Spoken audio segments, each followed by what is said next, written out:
आदरणीय रवि चाणक्य जी, निर्मल जी, मिश्रा जी और माननीय मंत्री जी, वेद में एक मंत्र आता है, जीवेम शरदः शतम, शृणुयाम शरदः शतम, प्रब्रवाम शरदः शतम, अदीनः श्याम शरदः शतम, भूयश्च शरदः शता।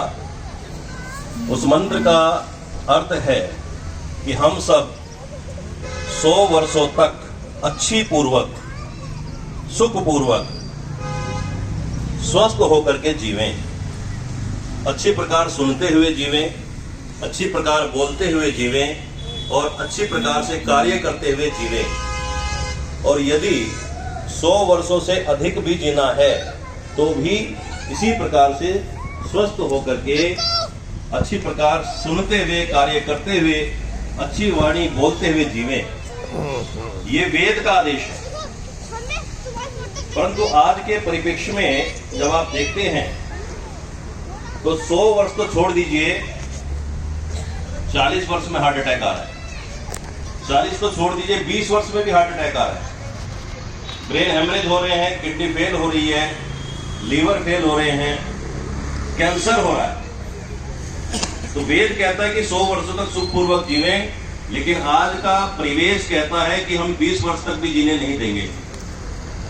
तो क्या गड़बड़ हुआ, क्यों ऐसी स्थिति बन गई, ये हम सब के लिए बहुत ही चिंता का विषय है और इस पर चिंतन अवश्य करना ही चाहिए।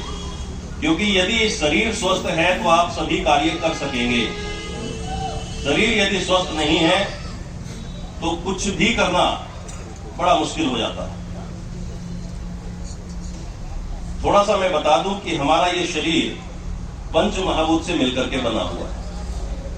पंच महाभूत जैसा आप सभी जानते हैं, पृथ्वी, अग्नि, जल, वायु और आकाश। इन पंच महाभूतों का समन्वय, इनका संतुलन ही स्वास्थ्य है। और यदि इनमें से एक भी पंच महाभूत विकृत हो जाए तो शरीर स्वस्थ नहीं रहता है। जैसे ये ब्रह्मांड बना हुआ है, ये भी इन पंच महाभूतों से ही बना हुआ है। अभी मैं और आप यहाँ पर बैठे हैं, सम्मानित मंच यहाँ पर है, क्योंकि पंच महाभूत संतुलित। कल्पना करें कि अभी एक महाभूत विकृत हो जाए और लगातार 100 से 120 किलोमीटर प्रति घंटा की वायु यहां पर चलने लग जाए तो क्या हम बैठ पाएंगे? नहीं बैठ सकते। ये सब अस्त व्यस्त हो जाएगा। इसी प्रकार यदि अग्नि, सूर्य देव थोड़े विकृत हो जाए और तापमान 50-55 डिग्री कर दें तो भी हम यहाँ पर नहीं रह सकते।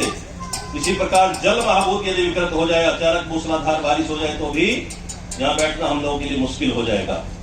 तो जैसे ब्रह्मांड में इन पंच महाभूतों का संतुलन ही प्रकृति है और पंच महाभूतों का असंतुलन ही विकृति है, विनाश है।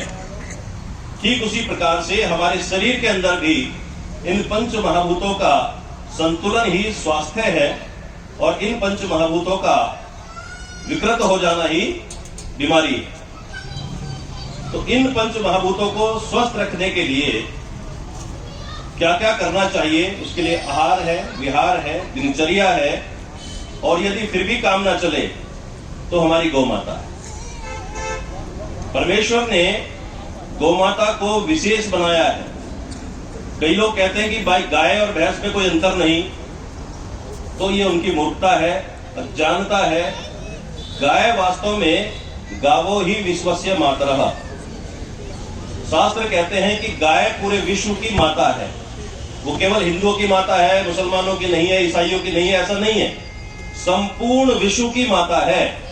क्योंकि जिस प्रकार से परमेश्वर ने कभी भेद नहीं किया, परमेश्वर ने सभी जीवों को समान रूप से वायु उपलब्ध करा दी है, परमेश्वर ने सभी जीवों को समान रूप से सूर्य का प्रकाश उपलब्ध कराया है, जल उपलब्ध कराया है, रहने के लिए पृथ्वी दी है और आकाश दिया। ठीक उसी प्रकार से गौ माता ने भी कभी किसी में भेद नहीं किया। गौ माता भी सभी को समान रूप से स्वस्थ रखने के लिए, दीर्घायु बनाने के लिए अपने पंचगव्य देती है।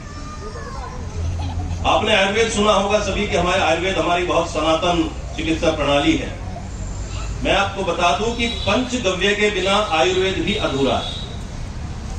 आयुर्वेद में जितनी भी भस्में बनती हैं वो सब गौ माता के कंडों से बनती हैं। गौ माता के गोबर के कंडे बना करके उनमें जलाया जाता है तो ही भस्म बनती है। जितनी भी औषधियां शोधन की जाती है, शुद्ध की जाती हैं, वो गौमूत्र के द्वारा की जाती है।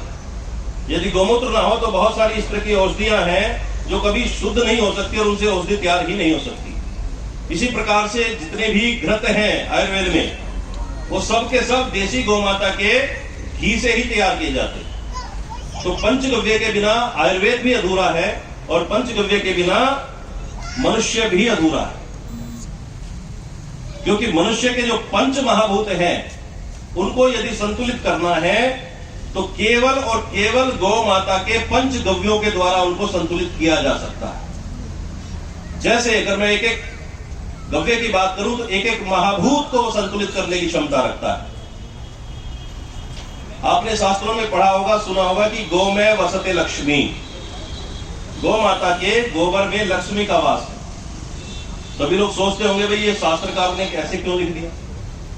तो जब इसमें चिंतन किया गया, वैज्ञानिक दृष्टिकोण से इसको जांचा गया, तो पाया गया कि दुनिया में जितने भी प्रकार के खनिज हैं, चाहे वो सोना हो, चाहे वो चांदी हो, अभ्रक हो, तांबा हो, लोहा हो, जितने भी प्रकार के खनिज इस संसार में हो सकते हैं वो सब के सब गौ माता के गोमय में पाए जाते हैं।